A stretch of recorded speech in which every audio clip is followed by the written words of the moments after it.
Hi, everybody. Welcome to Conversations with Busy. I hope you enjoyed today's story. And if you do, please subscribe. Here we go. Hi, everybody. Welcome to Conversations with Busy. How is everybody today? It is Wednesday, January 15th. Can you believe it's already January 15th? And today's conversation, we're going to talk about forgiveness and acceptance. I don't know about you guys, but it's like this year. I don't know. I have to tell you, it was so crazy. As a lot of you know that have been following me for a long time. Like if you talked to me a year ago, my whole thing was like Buddha, doing yoga, getting out there and doing sound bowls and full moon yoga and the moon's talking to me and tarot cards and all this crazy stuff.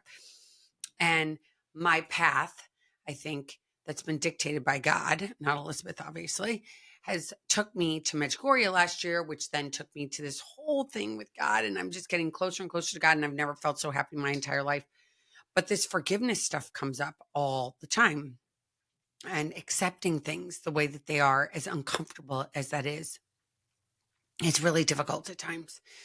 And I don't know if you guys listened to Monday's podcast with Dr. John Deloney, who's on Triumph. He had come on months ago, I think even maybe a year ago. And I re-recorded it because I'm going to let you guys know a little secret. I totally forgot to drop Monday's episode, which has never happened to me. I'm like, what is going on with me? Am I like that busy that I couldn't actually do a podcast? So I got up at 5:00 in the morning on Monday, and I'm like, I realized right away. And then I had recorded a guest and that didn't work. So I just went and I edited the version that I had of Dr. John Deloney, and I re-released it on Monday, 2 days ago. And the craziest thing is I am not a big person that goes back and watches myself and edits myself. I just have to be honest. I just don't do that. That's just not my thing. I watch myself and I go, cringe, yuck, yuck, yuck, yuck. I don't like it at all. So, but yes, on Monday, I had to literally watch the entire episode, which then made me think about what was written in there, and what was said, what Dr. John Deloney said, and which of course then made me think and think and think. I mean, to the point that literally I was dreaming about what he was talking about, which was forgiveness, which was we do the best we can, which there really isn't a playbook for everything we're doing in life. And I think we forget that, right? If you're a new mom, or if you're a mom of little ones and you're like, oh my gosh, this is so hard. This is so hard. But you've never been a mom before. So how is it not supposed to be hard? How are you not supposed to question every day? What am I doing? Is this right? Is this wrong? We won't know, right? I remember when my kids were younger, I'd be like, they're definitely going to go to therapy because of me. And that has been the case. I was right about that one, but I did the best I could. And I think that's all we do. I think everybody, unless you're really a sociopath, I think we all do the best we can do given what we have in front of us, right? What we have right here at our disposal, we do the best we can. And when we wake up and we go, oh my gosh, I need to change some things, which I have been doing regularly in the past 15 days, is again, going back and looking at what I see and what I see that needs to be changed. And not so much what needs to be changed with everybody else, but what needs to be changed by what I have to change about me and what I've been doing. And sometimes, it's harder than other times, right? Sometimes I'm actually making notes these days. So it's kind of nice for me to have some notes these days. People are noticing it, I think, with my podcast. But the one thing I realize is that I have to accept what's happened in my life. I have to accept things. I was thinking about last night. I was married for 10 years to my first husband. He's the father of my kids, right? So I've got this husband, this ex-husband that literally I have 3 kids with, and I haven't spoken to in like years. I mean, yes, we had a brief conversation last year at my son's graduation. We had another conversation this year about my son getting married, but we don't talk anymore. And I think about that. I'm like, I have 3 kids with this man, and I never talk to him. It's weird because I don't feel animosity towards him at all. Um, I feel like, we did it. We had these 3 amazing kids. God graced us with that. Beyond that, isn't that strange to think? Like, think about that. You're married to somebody, you stand up in front of God, you make these vows, and you say, I'm going to get married and I'm going to be married forever. And things happen called life. And you say, okay, there's no other alternative but to get divorced. And you get divorced. And then sitting here, I mean, now it's been way longer that I have been divorced from him than I was married to him, and by I think 2 decades.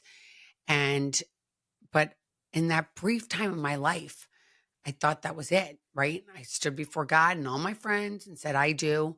I thought it was going to be forever. And now here I am married to somebody else in a very happy marriage in a very different circumstances. But I still think back and go, oh my gosh, what if? What if? But I have to accept things happen the way they were supposed to happen. And now here I am, and I don't even talk to him. And to say that I even really know who he is would be a lie. I have no idea. I know I had 3 kids with him, but I haven't really had a conversation with him in depth in a really long time. So he is, listen to my snoring dog. She's snoring right here. You guys can't see her. I'm going to turn my camera a little bit. Oh my gosh, she's snoring. It was driving me crazy. Anyway, back to this like thought of, having a relationship with people. And as life goes and as I get older, I reflect on relationships that have come into my life and relationships that have left, and not beating myself up over it, but recognizing that I've had people that were really important to me at times in my life, like really important. Like I thought they were going to be ride or dies to the end, and they haven't been. They've come and they've gone. And I've had people that I love more than anything that have stopped talking to me. And it's so crazy. I think back to it because when I was growing up, I was, for better or for worse, I was raised in a family that like not talking was huge. Irish Catholic, very big. We don't like you. We don't talk to you. It's over.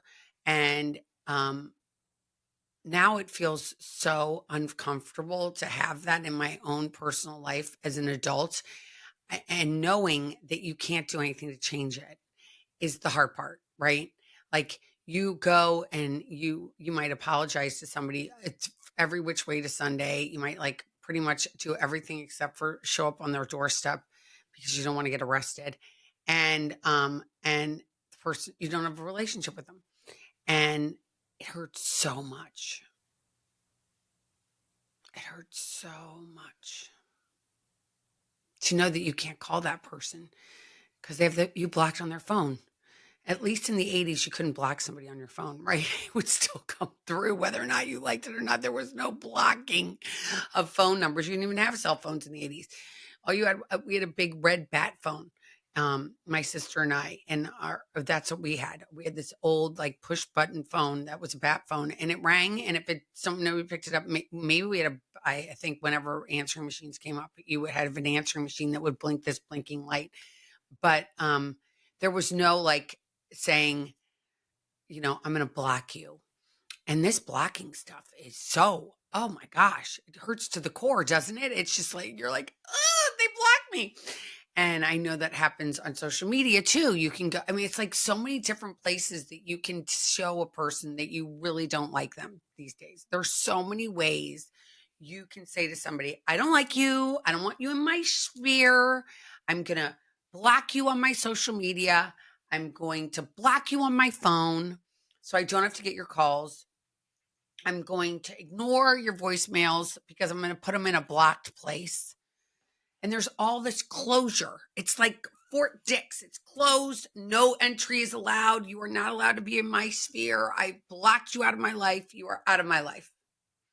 And I think in the 80s, you could block somebody out of your life, but it would be like, I'm just not answering the phone. I'm going to assume it's not you. I don't know. I don't know how we did that back then. I don't know if I really blocked anybody in the 80s or in the late 70s and early 80s. I graduated high school in 87 and then college. I don't remember ever doing that. I don't remember ever going, I'm going to block this person. It's pretty much if the phone rang, you answered it because you didn't know who it was. He's like, I don't know who it is. It could be my mom. It could be my dad. It could be my aunt. It could be my uncle. Doubtful because I never ever called them my aunt and uncles. But I don't know. It could be your best friend. And you're like, I'm dying to talk to them. And you didn't know if it was your best friend calling or not. So you answered the phone. But now you get blocked on numerous places. And that feels so bad as the person being blocked, right? I can speak to the person that's being blocked, and I have blocked. So, it feels uncomfortable. And now that I'm really thinking about it, because this whole year is about forgiveness, the Vatican talking about forgiveness, the Pope's talking about forgiveness. And what do you do when you've tried everything and the door's been shut in your face? And the door's been shut in your face by somebody you really, really care about. You really care about. How do you get to that place knowing that this may never resolve? In fact, if you were a gambling person and you looked at the statistics around the relationship and how you've been blocked on every which way, you can't reach this person. I guess you could send smoke signals. I don't think that works anymore either. A dove, that doesn't work anymore either. You just get to that place of acceptance. That place of it's over. It's over. When somebody passes away, it's over because they're definitely, you've gone to a funeral, you've buried that person, they're no longer here walking on this earth. They're here. Their souls are still here. I believe that, but they're not here that you can't pick up the phone and call them. But when you know that somebody's actually still walking on this planet and they don't want to talk to you, it's just, it's sometimes it's a pain that's really hard to describe. And it is, for me, it is something that I think about not every day. I'm not going to lie. I don't think about it every day, but most days I think about it. And I think about how I'm so powerless over that. Like I'm so powerless. I am so in a place of I can't do anything else. The relationship's over. So what do you do? What do? You accept it. So you accept it even though it doesn't feel comfortable. And you go, okay, I can't not go on in my life. I have other things in my life that count on me. I have other responsibilities, like my little dog right here and my husband. We'll just use those two, for example, besides the endless number of friends I have and people that I work with. It's like those people I love more than anything. So I have to be there for them, right? That's like my responsibility. My Bible study. I have this Bible study, that's going on every Sunday at 4 p.m.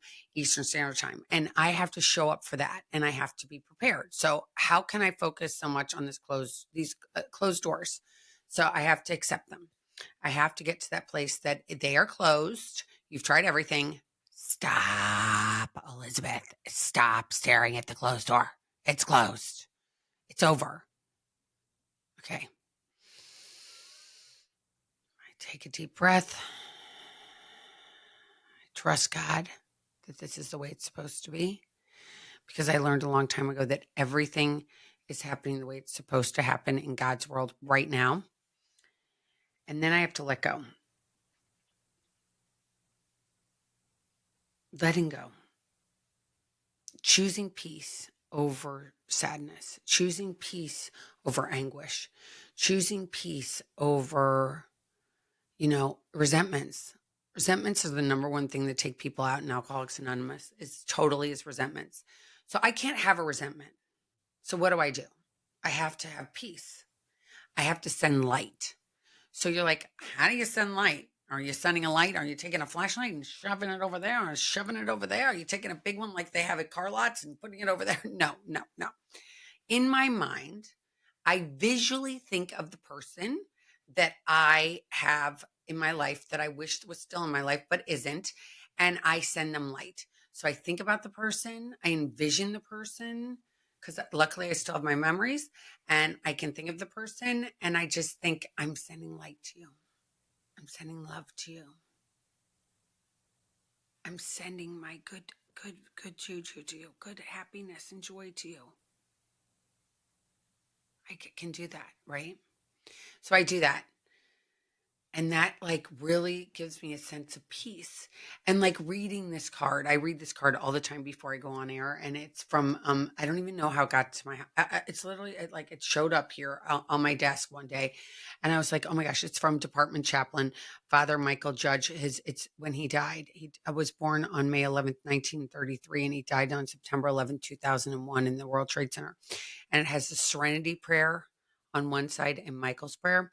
So the serenity prayer is, God, grant me the serenity to accept the things I cannot change, the courage to change the things I can, and the wisdom to know the difference. And Michael's prayer is, Lord, take me where you want me to go. Let me meet who you want me to meet. Tell me what you want me to say and keep me out of your way. So I send light, and then I get back to that serenity prayer. Like, I got to let go. I got to let go. I sent the light. Now it's time to get busy in today. And so I shift my focus. So my focus isn't about these people that aren't talking to me. I can't sit there and stare at it all day going, oh, they're not talking to me. And I've done something in my past and I can't go backwards and change it. So what am I going to do? I got to accept it. I have to accept these are the repercussions for my behavior, right? My behavior was at that point, the person did not like my behavior. So they decided to cut me out of their life. I don't like who you are. I don't like what you represent. I don't like what you say. So that's they think of me. And I'm like, okay, I have to accept that. That is who I am. I am who I am. Like, I think we all who we are all who we are. Does that make any sense? We are who we are. And we all have bumps and we all have lumps and we all have pros and we all have cons about ourselves. And there's certain things about ourselves that we're not going to change. It's just who it's in us. You know, here I am at 56 and I change things all the time and I pivot. And I try to get to better places like the non-judgment and the forgiveness. These are all new for me, you guys. If I remember reading the St. Francis prayer when I was first getting sober, and I'm going to just pivot to this for 1 second. And the St. Francis prayer, I have to go look it up. Here it is. So the St. Francis prayer is the prayer of St. Francis, also known as the priest prayer. It's a Christian prayer. Wait a minute. I want to see. Here we go. Wait a minute. Okay. The prayer of St. Francis. And it says, Lord, okay, so when I heard this when I was getting sober, I'm sure I heard it as a child, but when I was getting sober and they'd always read the St. Francis prayer, I'd be like, I can never do that. So Lord, make me an instrument of your peace. Where there is hatred, let me sow love. Where there is injury, pardon. Where there is doubt, faith. Where there is despair, hope. Where there is darkness, light. And where there is sadness, joy. O divine master, grant that I may not so much seek to be consoled as to console, to be understood as to understand, to be loved as to love. For it is in giving that we receive, and it is in pardoning that we are pardoned, and it is in dying that we are born to eternal life. Amen.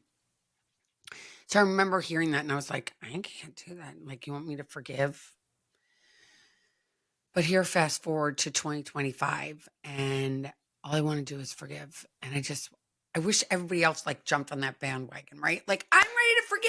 I'm ready to get to this place, and I'm ready to accept people for where they are, and I'm ready to get everybody on the same page. And let's all be kumbaya, my love. Let's all come together and have all get to this place. So we want to forgive and we want to move forward and we want to talk things out. But that isn't the case. Just because I've gotten here doesn't mean everybody else has gotten here. In fact, I don't think anybody else has gotten here. So, I have this spiritual surrender to God. Like, I just have to surrender to God and be like, this is the way it's supposed to be today. This is how things are supposed to be today. God has me here today. And I'm walking through this today. And my biggest thing I have to do is I can't sit there and think this is going to, like this. For one, I don't want to have false hopes in myself and go, oh my gosh, it's not going to be like this forever, Elizabeth. It's going to all work out, because I don't know that to be true. And I don't want to lie to myself. This could be till the day I die. I could maybe never talk to any of these people again till the day I die, which I don't know what that's going to be in another 50 years. I doubt I'll live to 106, but I have no idea. or it could be in 5 minutes. I have no idea. So none of us know when we're going to die, right? So, but I am going to die. So could this go on till I die? Could very well, could.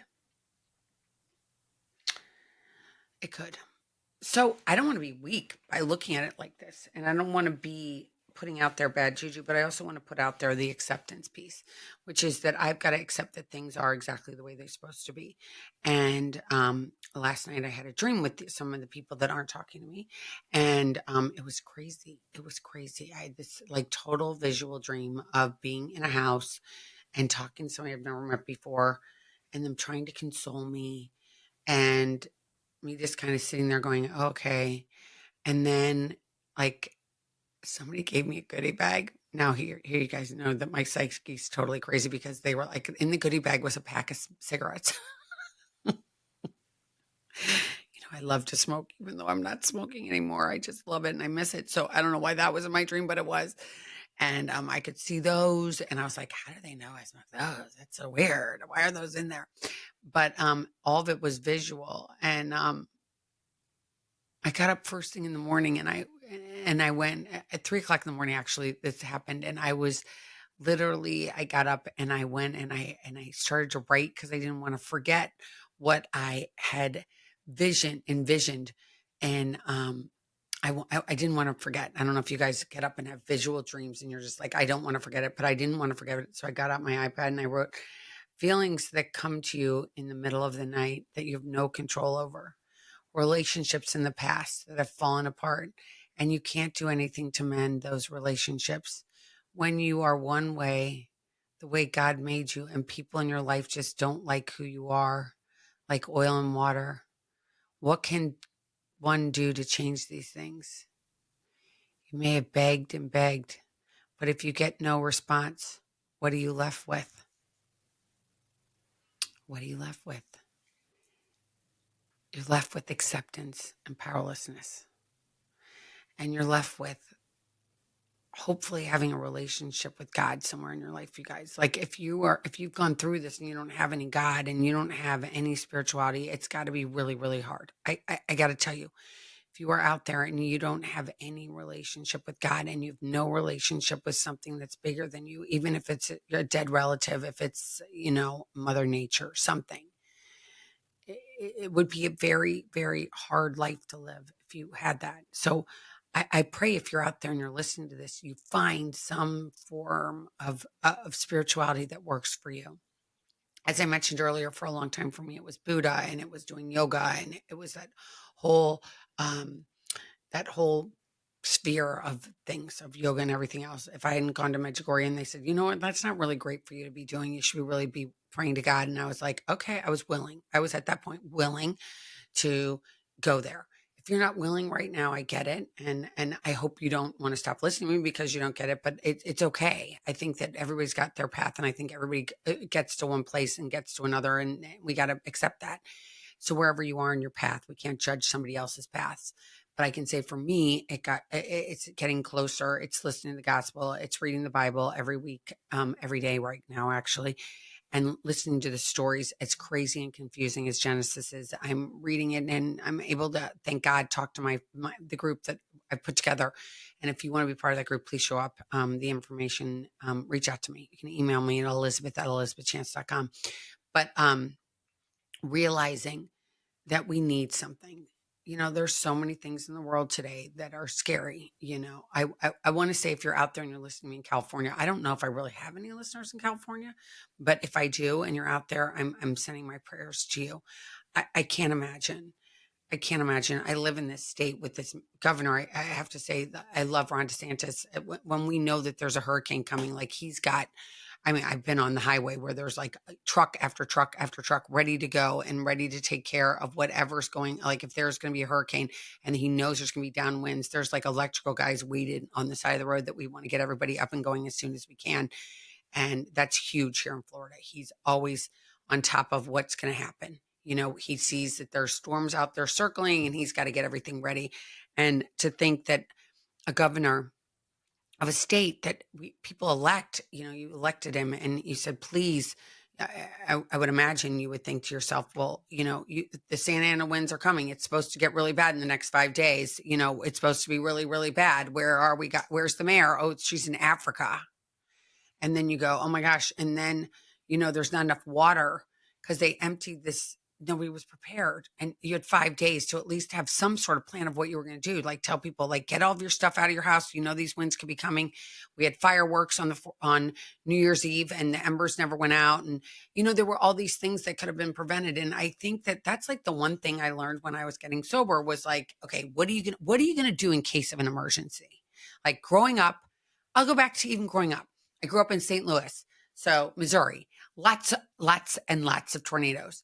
So you have the tornadoes come and you have to be like, oh my gosh, we would prepare all the time at school, right? We prepare, you've got to close the door, you've got to get underneath the desk and open, all these things that we had to do every quarter or maybe every month. I can't remember because that was a long, long time ago, but we definitely had to prepare. What were we going to do if there was a tornado? I know even in my family at home, we prepared. I would go to the basement and bring bologna and bring some milk and some blankets, and we'd sit in the basement and wait for the tornado to maybe come.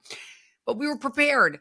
And when I got sober, it was like, if you're going to go to a party with people that are drinking, what is your escape plan? And I'd have to have this escape plan in my head. Like, what was I going to do if I was going to Christmas where it could have been uncomfortable? What was my plan of getting out of there? And what was I going to do? So I ensured that I didn't drink. And I always had a plan. And to think that a governor didn't have a plan for his people and just is so dark to me. And it's so...